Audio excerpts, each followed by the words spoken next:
a well-intentioned civil rights effort aimed at mental health patients, which was for much of the 20th century, people were confined in mental institutions without their consent, involuntarily, and for a variety of reasons. Women who were too assertive or sometimes committed by their husbands because of their assertion of independence, sexual assertion, whatever. Gay people were sometimes confined to mental institutions because of their homosexuality. And so there was I think, a well-intentioned effort to make it harder to confine people. But what happened was that many seriously mentally ill people in the 80s ended up on the streets. They had trouble getting access to mental health care, like today.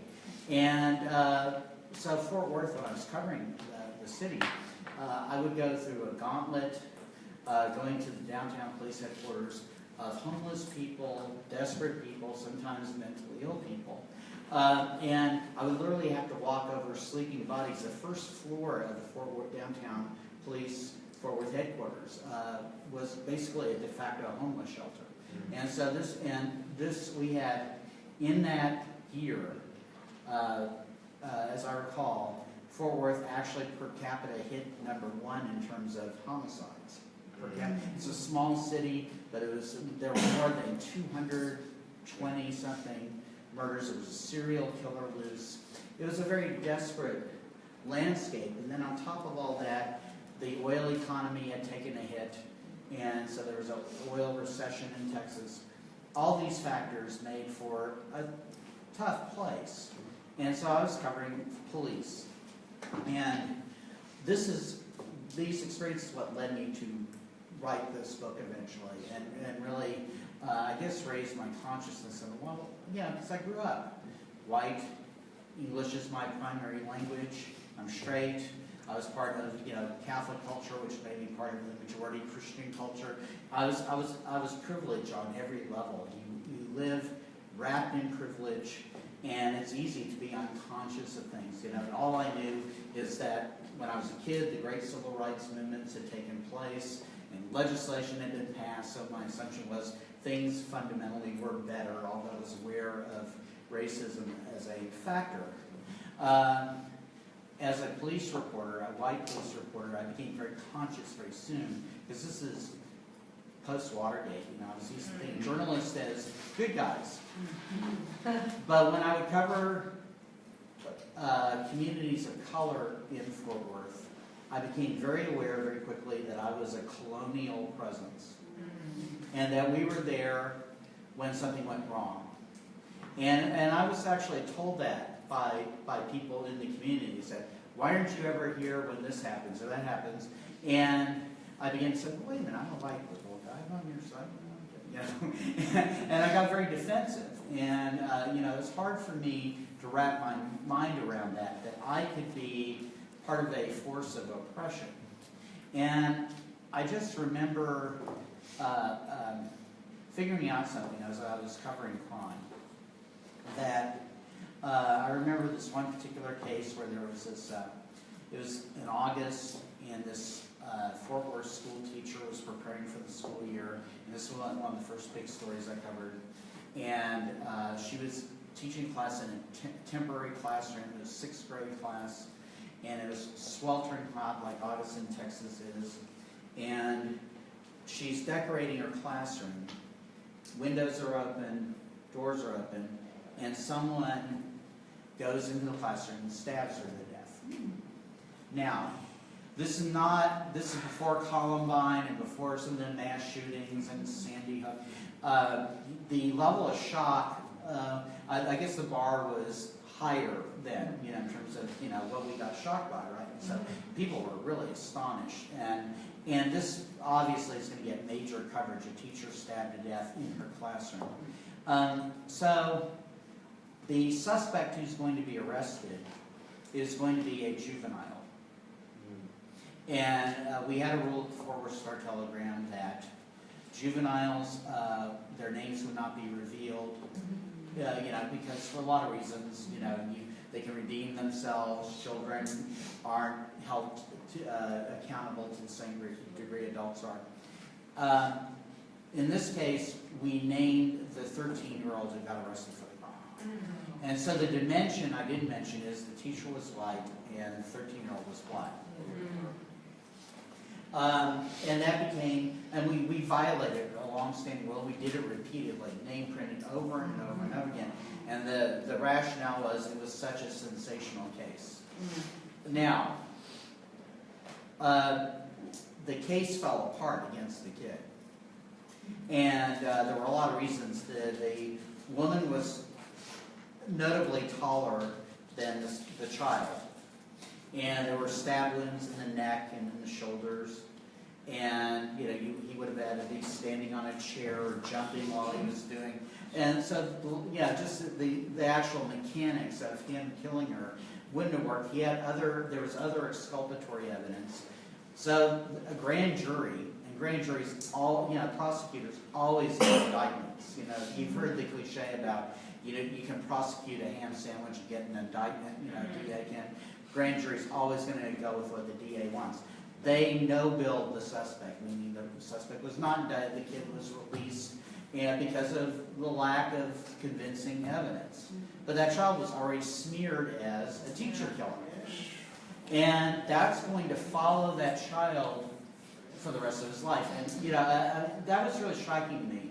And I think this was my first consciousness, and this will relate directly to the monuments and other issues, that this was my first direct experience where I knew what was meant by institutional racism. That phrase was not used to the degree it is now, but I first became aware that an institution can make white supremacist decisions regardless of the individuals who make up the institution, because in that era, the Star-Telegram was a fairly diverse staff, for late 1980s.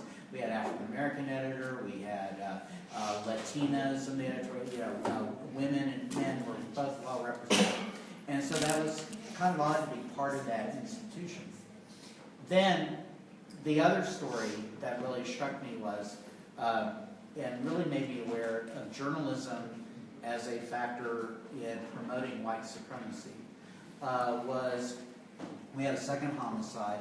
In this case, it was the same day there was this bizarre incident. The Star-Telegram evening newspaper was going out of business because of cable TV. They used to have morning and evening editions. And the Star-Telegram was trying to compete with cable news, and the evening paper was. And they started going tabloid and sensationalistic. And there's this strange incident where this man in Arlington, Texas got driven nuts by this little poodle that lived next door, and he couldn't take it. The dog was barking. He would sometimes get loose and bite him. And he got a bow and arrow set and killed the poodle. And now, because of the sensationalistic format of the evening newspaper, I knew that would be the lead story. That'd be top of page one. Soviet Union's falling apart. Texas economy's in the dumps. The Middle East is in crisis because it's the Middle East, et cetera, et cetera. But somehow that's the most important story in the world. I could accept that because I knew what the evening paper was like. Same day I covered a homicide, which had characteristics of, unfortunately, many of the homicides I covered that year, which was you had an African-American man in his early 20s shot to death, and the suspect was an African-American man in his early 20s.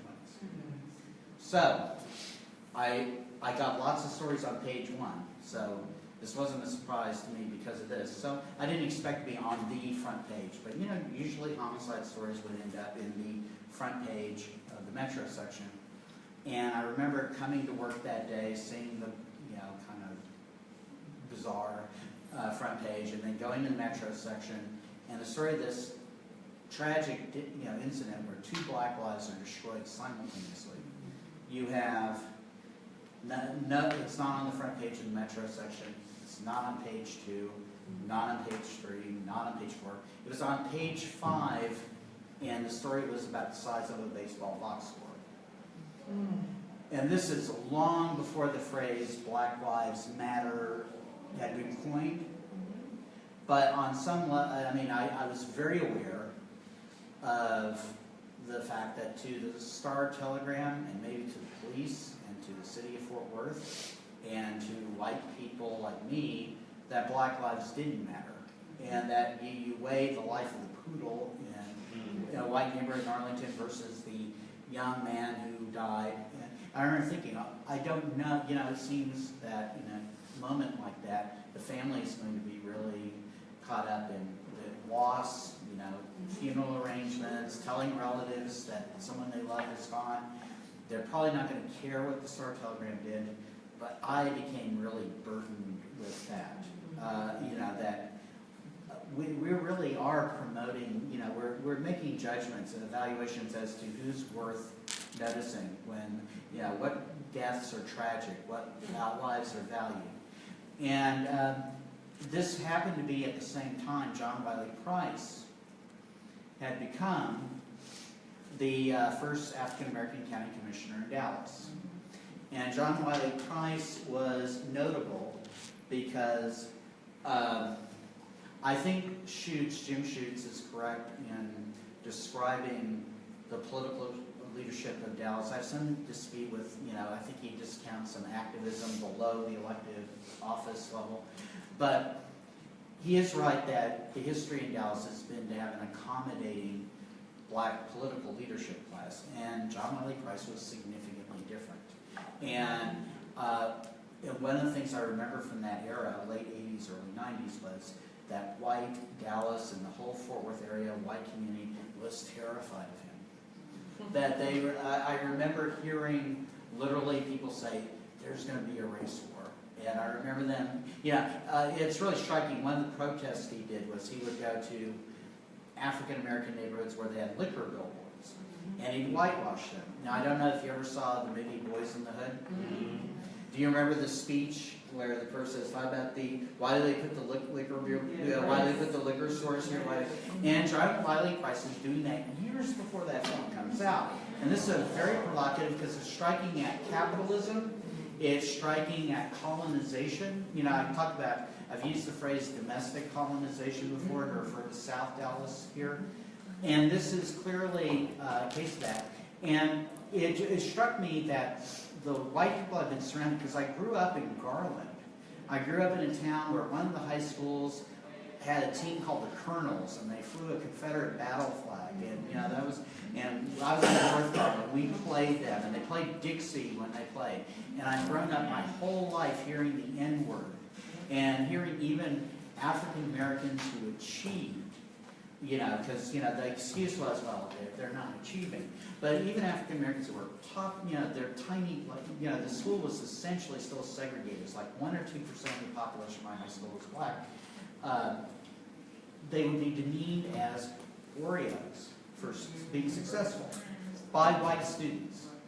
So I was surrounded by racism growing up, and I would hear people say, Dallas has never been this way. There's none. We never had problems in Dallas. And I knew that was a fundamental lie.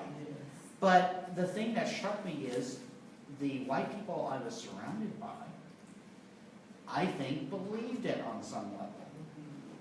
And this really got me thinking about myth, about the power of myth, the power of propaganda. And I realized it was going to be difficult to be a full-time working student and actually go into depth on this subject. So I made the fateful decision to go into graduate school and to live a life of poverty and self-denial. And sounds about right. And I was married to someone else at the time, and so we went to California, and I went to the University of California, Riverside, got a master's degree there. And by the way, studied a scholar you absolutely have to read, named Sterling Stuckey, who is a master of culture from the slave era. He has, in fact, his masterpiece is Slave Culture is what it's called. He really shows a continuity from West African culture to the slave culture through past emancipation. Absolutely brilliant. He was one of my professors. And then to go back to Texas, because I thought it would be easier to study Dallas history, because I said there's a story in Dallas that's, at that point, the accommodation was the only book. So I went to UT Austin. My advisor was a professor here. He was at UT Austin then, Neil Foley. and he's worth taking. He's the Dedman Chair, is it? Yeah, of history at this department. And so he was working on a book called The White Scourge, which is about sharecroppers in Texas, and black, Latino sharecroppers and poor whites. And he got the title from a novel called The White Scourge that was written by a man who was the dean of the college that is now UT Arlington. And that book, the novel by a man named Edward Everett Davis, said that this cotton culture, the agriculture, the Texas growing cotton, that this was supposedly low skill, and not only did it draw African Americans to come to Texas, and they brought them over as slaves, but also Mexicans were immigrating and working in the fields, and poor whites who he said were genetically inferior. This is the theme of that book, the novel published in 1940. Edward Everett Davis wrote that novel. And so Foley did a book, inspired. And by the way, there's a building named after Davis. It's called Davis Hall at UT Arlington. And Davis was a eugenicist. So we have the administrative headquarters at UT Arlington is named after a eugenicist. So anyway. So he was interested, and he introduced me to the whole concept of whiteness. And if I can summarize this, have they read any of the whiteness literature? Or? We've talked. We did Peggy McIntosh and Peggy Mark Privilege to do that name. So we talked about whiteness, but well, okay. The essence is, we all know that race is not scientifically valid. There's no scientific basis for racial categories. The racial categories are randomly defined. And the key insight to whiteness is that those racial categories are unstable. They change over time. And that's what gives the allure of white identity such power. And this is a way to manufacture consent to what elites want, is that whiteness is a type of compensation. There's a brilliant book by a man named George Lipschitz. I put it on your reading. Yes, I have a reading list for race and the history of Dallas that Professor Phillips was so generous to provide, and I'll send that, put that on the canvas for everyone. And I would ask if someone would, I know that we're all taking notes, but perhaps Sean, if you could have a master list of notes tonight to put on the canvas. So George Lipschitz has this book called The Possessive Investment in Whiteness, and he says that white identity is actually a type of compensation, a type of financial compensation, that there are specific economic and social status awards that come with white identity. However, it's something you have to earn and something you can lose, and that's the thing, and that's, I think, the remarkable insight that this provided me and became the major theme of white Metropolis, that there are people who are marginal in terms of white identity. And it's really elites who define who's white and who's not. And a group of people who might be white in one era may not be white in the other. And so Dallas was multi-ethnic enough that I could illustrate this. Okay, so there are two groups in particular I look at, and I see how the pressures to attain white identity basically pushes groups into accepting notions of white supremacy or collaborating with a white supremacist culture, or at least not supporting civil rights for African Americans. And I look at the Jewish population in Dallas, and I look at the Latino population, and I also look at the Euro-American Christian poor whites. There's a lot of literature lately about a group of people who often are demeaned as so-called white trash. Yes. In fact, there's a new book by Nancy Eisenberg, it has some flaws, but it's interesting, called White Trash. And that is, the white underclass. And I mean, that phrase I find particularly chilling, because, what do you do with trash? You dispose of it, right? And it implies the subhumanity, and it's racist because it implies there's real whiteness And which is white supremacist, that's a white supremacist project itself. There are degrees of whiteness, and what you want to be as white as possible. So white trash is not quite white, right? And that's what I'm looking at. These people are not quite white, and how their loyalties are shaped by this pressure.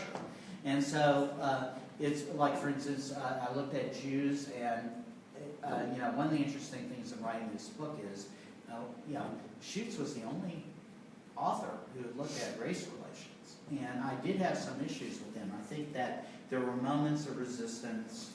There were moments where African Americans actually used institutions that white supremacy had created, like segregated schools. And so, like, you had this principal named John Leslie Patton, who was the principal at Booker T. Washington High School.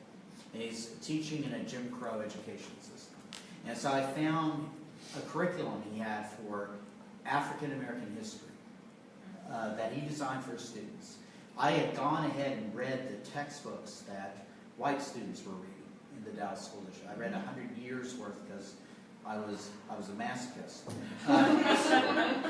And as my friend Ed Sebesta has pointed out, these textbooks are virtual Confederate monuments. They are filled with neo-Confederate propaganda that slavery wasn't the issue, et cetera, et cetera. So the level of sophistication in the textbooks that these white students in these Jim Crow schools are being exposed to is really low. This principal at Booker T. Washington has a curriculum where he has them reading people like W.B. Du Bois. They're reading The Souls of Black Folk. And they're reading, some of the pioneer African-American historians where they're saying Africa had a vibrant, advanced civilization before the slave trade. They weren't living in the slave age. They weren't cannibals before Europeans arrived. Talking about the contributions of African-Americans in building American culture, that they contributed their brains and their, it wasn't just muscle power, et cetera, that African-Americans were actually players in history. If you read the books on the reading list for that course, it's really, it's what people read in college today. And so what I found remarkable is, like, it's stereotyped of the Jim Crow schools, and these were inadequate, they were overcrowded. Certainly, there was the effort to train the teachers was less. What was available to African American educators at the time in terms of training was less. But they managed in that space to make it, to a degree Schutz wouldn't acknowledge, a platform for resistance. I think that was there. And I think that, like, one of the men who taught at Booker T. Washington was a man named John Mason Brewer, who you should read, who was a collector of slave folklore, and also post-Civil War folklore. That is a lot, Brer Rabbit stories and other stories. And these stories feature heroes who find ways to resist oppression. And it's right there on the surface. Have you guys studied Brer Rabbit stories? Okay, that's where you need to read Sterling Stuckey. That is a remarkable literary tradition, because you have a rabbit living in a world surrounded by predatory animals. And these stories originate in Africa because you have African animals sometimes mixed in with animals that are present in the Western Hemisphere. And Brer Rabbit always, he's facing the destruction of his family, his children are in peril, the rabbit he's in love with is in peril. So you have a metaphor about the fragility of slave families because of slavery. Brer Rabbit outsmarts his predators consistently. And what trips the predators up is always greed, avarice, arrogance, hubris. And he prevails, and in some of these stories, Brer Rabbit murders his oppressors. He kills them. It's violent. And what's the interesting thing about the history of these tales is there was a white editor at the Atlanta Constitution who heard these stories as a white person growing up, and he could not grasp that African Americans were capable of metaphor and subliminal political messages. And so he thought they were cute kid stories where animals talk. The main character is a bunny, right? And so he didn't realize this is really revolutionary text. And so John Mason Brewer does that with Texas folklore. And he's teaching that at Booker T. Washington while he's there. He teaches Spanish also, but he's a collector. And he ends up teaching in Austin, etc. So I think these instances, Juanita Craft's career, I think that gets a little bit ignored in that. So anyway, so that's a disagreement I have with Schutz. But anyway, independent of, he's correct about the political establishment, the African American political establishment, but I think the African American community as a whole has more of a history of resistance than he acknowledges. But anyway, so I was talking about two groups that are subjected to the varying definition of whiteness. And one of the things I think that I discovered while working on this project is, for instance, with the Jewish community. It was more concrete than I thought, how Jews are sometimes defined as white, sometimes are not defined as white. And you see how that plays a pressure because it was Jewish families who owned the downtown department stores. So they had to be the enforcers of Jim Crow laws. So if you went to Sanger's, or you went to Neiman Marcus, and you were an African American woman, you couldn't try on the clothes. If you could afford to buy anything there, and of course there's a wage issue, right, with African American. But if you could afford to buy there, you touched the clothes, you bought them. You couldn't eat at the lunch counters there. And so I looked at the history of the Jewish community in Dallas, and I think it really fascinating that this is something that scholars don't often do when they study race. And I think this is maybe one innovation I'm responsible for.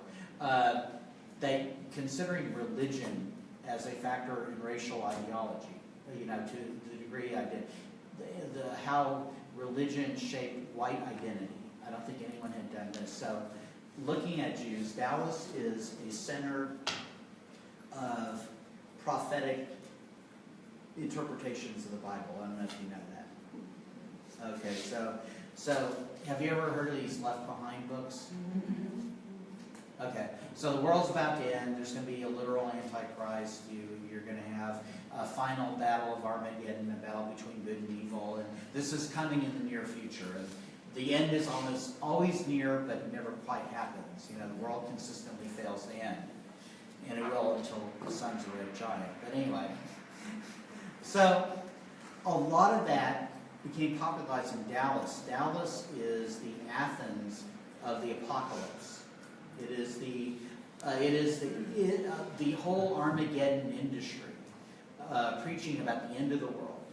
And so, what does this have to do with Jews and whiteness? Well, there's a minister in Dallas named Cyrus Schofield, who actually was a preacher. He got hired by the Congregational Church in Dallas. Now, Congregationalism in the North was associated with abolitionism, right? The Congregationalists were abolitionists. There's this tiny little Congregationalist church in Dallas. Cyrus Schofield was a Northerner. He was born in Michigan, but he served in the Confederate Army, so he had cred coming down here because he lived in Missouri, and then he signed up with the Confederate forces. He crossed over, And so he had that Confederate military service, and he becomes the pastor of the First Congregationalist Church in Dallas, and he embraces this interpretation of the Bible that the end of the world is coming. And what his idea was that the end of the world was going to be about Jews. How Jews are treated, and and Jews are going to get a homeland again. The state of Israel hadn't been established yet. And God, the whole narrative of human history is about the status of Jews in the world. And so God was going to intervene, reestablish the state of Israel, and that they were still the chosen people. Jews were still the chosen people. That is not a traditional Christian viewpoint, right? Okay. So, what I'm arguing is that creating this special place for Jews, which Schofield and Dallas played a real major role in, allowed Jews to attain whiteness to a degree they had not before. That idea really got popular. Human salvation is dependent on how Jews are treated in the world. And people who treat Jews badly will be punished by God for eternity. People who treat Jews well will be rewarded. You're judged by how you treat Jews specifically. And so this, he was lucky. He's preaching the end of the world. He publishes this Bible, and it becomes a bestseller right away. World War I happens shortly after his version, his interpretation of the Bible is translated. Then the Schofield Reference Bible is going to be the best-selling book of the century for Oxford University Press. It's going to save that publisher in the 1930s during the Great Depression. And during World War II, with the rise of those fascist dictators, it seems like, and then 1948, the state of Israel is reestablished. And wow, it seems like he's right on. He knows exactly, he predicted the future. And so this became the center of this type of theology. There's a guy named Hal Lindsey who wrote a book called Blade Great Planner. I really think in Dallas that helped promote the idea of Jews as white people. Because you have that counter narrative that they're Asians, that they're, I talked about how you had a course in Dallas at the Dallas Public Schools based on the Old Testament. So you used to be able to go to Dallas Public Schools and take an Old Testament course where they had a specific theological interpretation of the Bible. And they said that, they taught the story of Noah as a literal historical event. And in the 1950s in the Dallas School District, they were teaching something called, or a concept called the curse of Ham. Are you familiar with that? That's taught in Dallas. That's taught in Dallas public schools in the 1950s. So this is why. They talk about the three sons of Noah, and one of them is Ham, and Ham doesn't cover his father's nakedness, so his son is cursed to be a slave of slaves, right?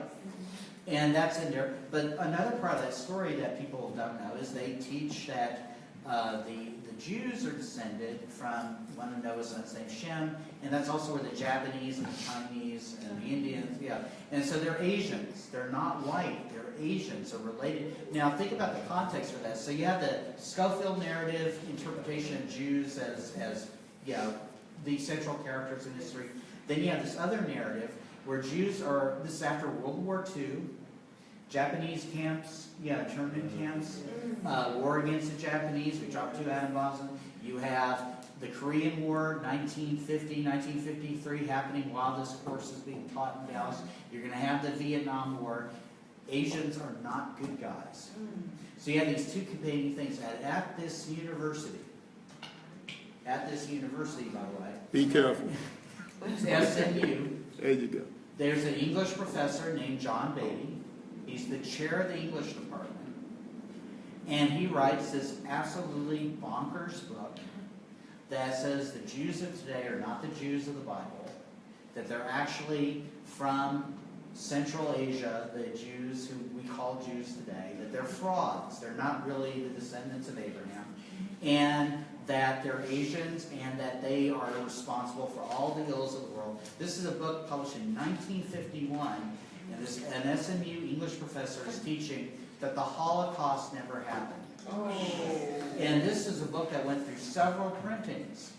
And he said that the Jews had conspired to fake the Holocaust in order to get a homeland established and to force Germany. He said Germany was the bulwark of Christian Europe, and that they were being coerced to pay reparations to the state of Israel so Jews could take money from good Christians.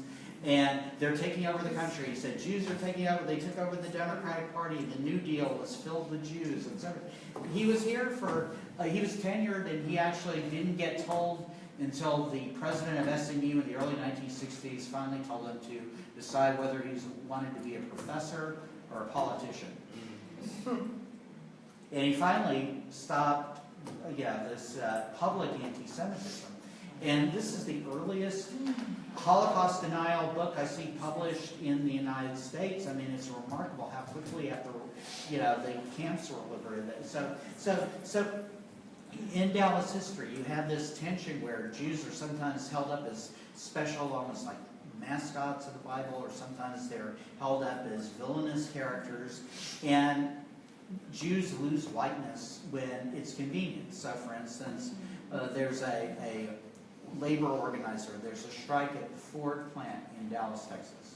They used to make Fords here. I don't know if you knew that. And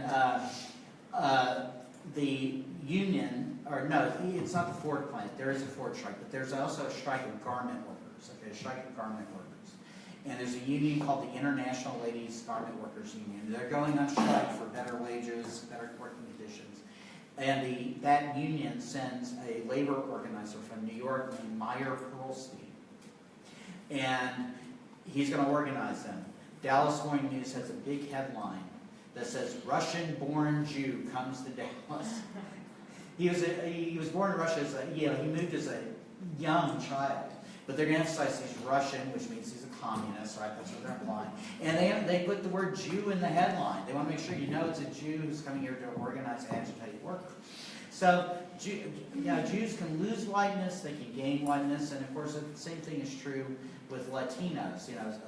Latinos can achieve whiteness if they're light-skinned, if they speak without much of a quote-unquote accent, because Southern accents are okay, but, if they're upper class, and the same thing with the Jewish community. To be white requires conformity to a certain set of values, which includes belief in capitalism, belief that competition is natural, belief that the human race is divided into very discrete, separate categories called race, and the people in those races have certain specific characteristics in terms of intelligence, character, whatever, and belief that there's a natural order, there's a natural hierarchy, and some people are born to lead and dominate, and some people are born to be dominated. And that has an economic dimension, and it has a racial dimension. And how those dimensions intersect depends where you are in the hierarchy. But wealthy white people are there by virtue of biology, by a natural endowment, and this is what puts them in that position of authority. And so both of those communities, because Jews, I think, widely today, wouldn't you agree? Let me just ask you: are Jews generally considered as white people today? Yes. I'll tell you. Let me give you. I never did a systematic study, but I ask my students at the beginning of the semester when I teach my survey courses. I introduce the concept that these racial categories are artificial, not grounded in science, and I say, okay. Before I tell them that, I say, okay, how many races are there? And they'll come up with a variety of issues. I'll say, okay, you mentioned white people. Who's white? I say, okay. Is this group white? Is that good? I mentioned Italians. Italians in the 19th century aren't considered white. Russians. Russians in the 19th century aren't considered white by the ruling elites. In fact, when they start coming over large numbers, they want to shut the gates of immigration because they're racial inferiors. And I mentioned Jews, and they'll say Jews are white. I said, well, what about Arabs? All of a sudden, Arabs aren't white.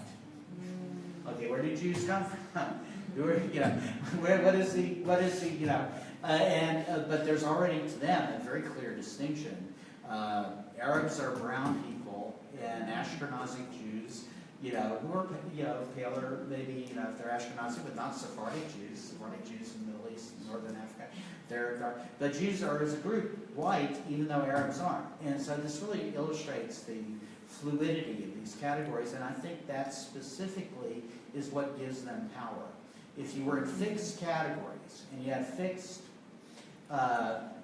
positions where people are assigned to the bottom and they're always going to be on the bottom, and some people are in the middle and they're always going to be in the middle, and then you have people on the top, and there's no way to move up and down the scale racially, which is what we have instead of class politics to a large degree. This is a substitute for class politics.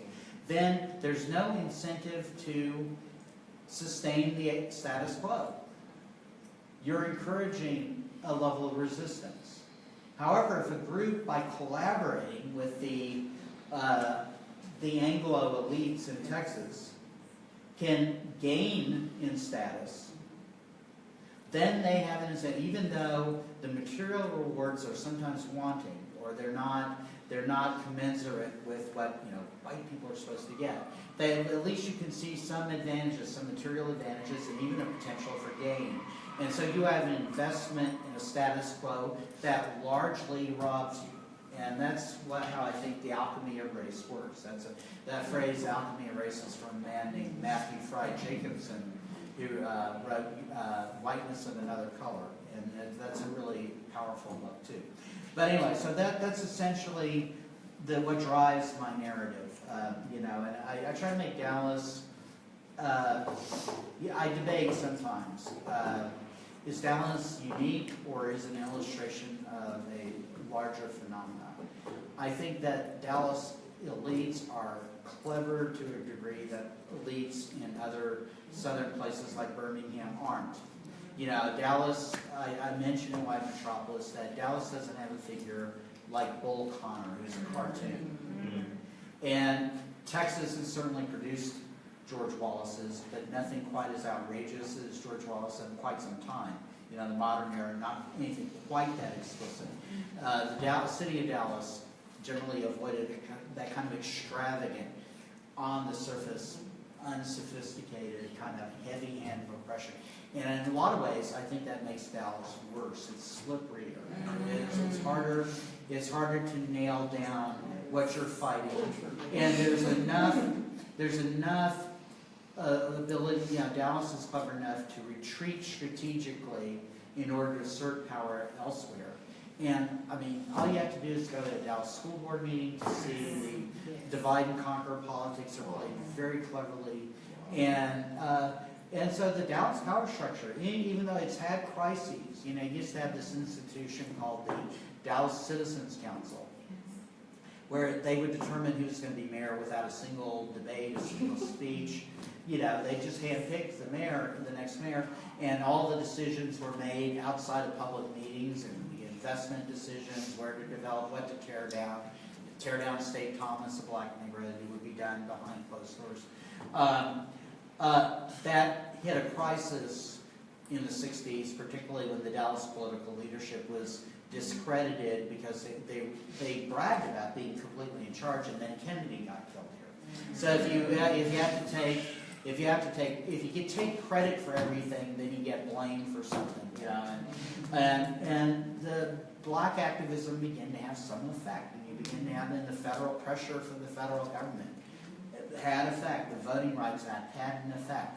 And so they couldn't play the game the same way, but the game in many ways still has the same results. Yeah, that the white power structure is still very much in charge in Dallas LA.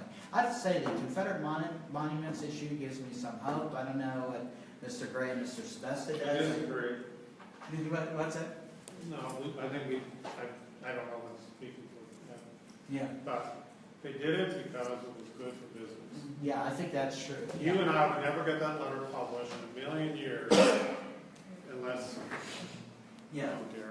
Anyway, unless the fact is that they realize that those things have to go. It's bad for business. Yeah, and that's actually what a lot of cities in the South made that decision.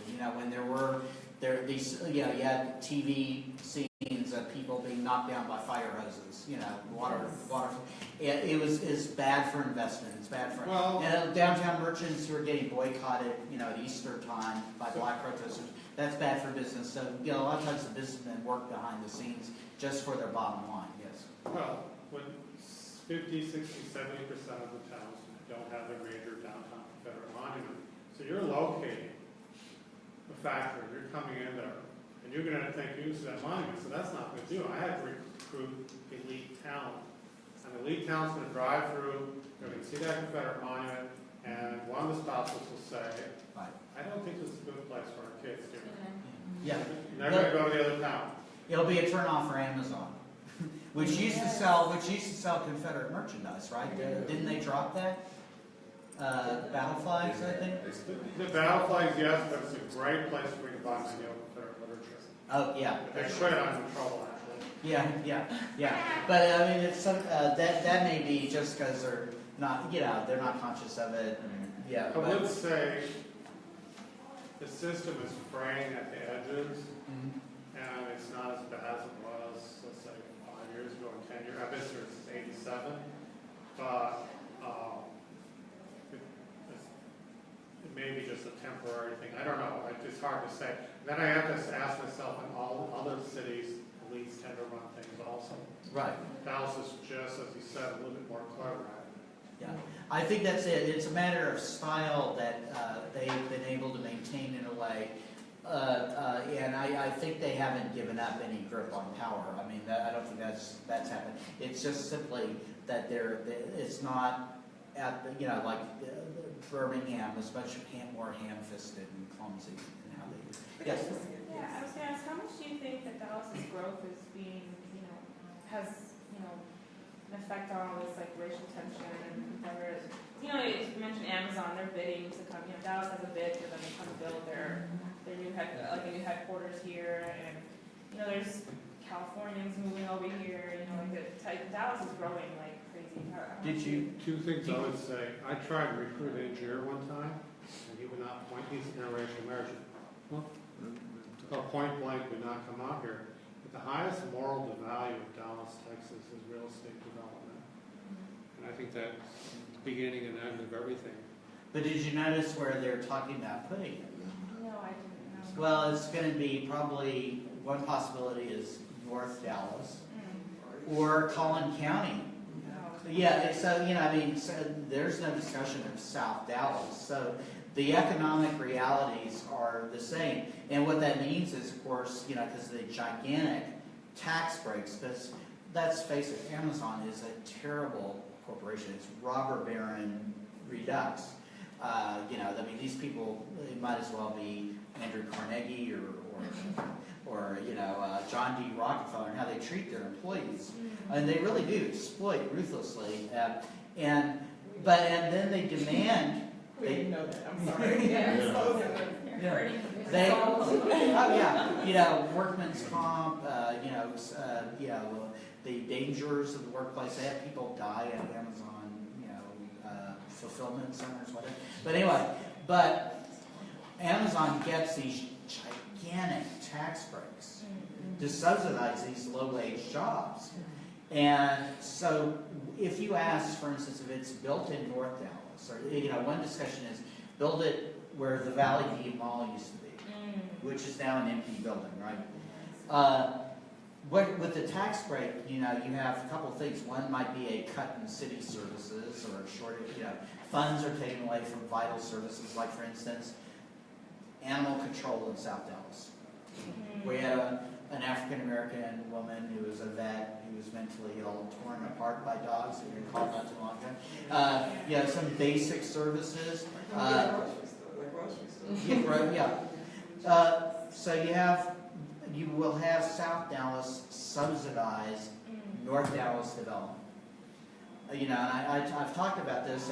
Mr. Gray was, I think that's the first time we met, was when we had that event at Fair Park about the future of Fair Park. And Fair Park is the state fair is the albatross that's suffocating South Dallas. But anyway, that money flows out of South Dallas to the rest of the city, and that's when I started referring to domestic colonization, that the relationship of Dallas money, North Dallas money, to South Dallas, and the suburbs to Dallas, the inner city, that West Dallas and South Dallas, is a relationship that European countries had to Africa and Asia. It has the same kind of power relationship, same kind of economic relationship, and black people end up subsidizing white wealth. And that is something that's not changed. Yes. So how do we, I don't know if I'm rushing to the point, but how do we bring that stuff to the forefront? Like, what medium do we use now? We've tried books, we've tried speeches, we've tried protesting, we've tried all these other forms of mediums. How do we, and we know that this white hierarchy exists. So what medium do we use when the media is still doing exactly what it was doing when you got out of it? How do we show people that look like you, that were raised in your kind of situation, the light that you obviously saw and became a northern arrow? I'm always reluctant to be optimistic because history encourages you not to be, but I would say this, that if you measure progress by years or by decades, you're going to be really gloomy. But if you measure it sometimes by centuries or by half centuries, no, I think there is. I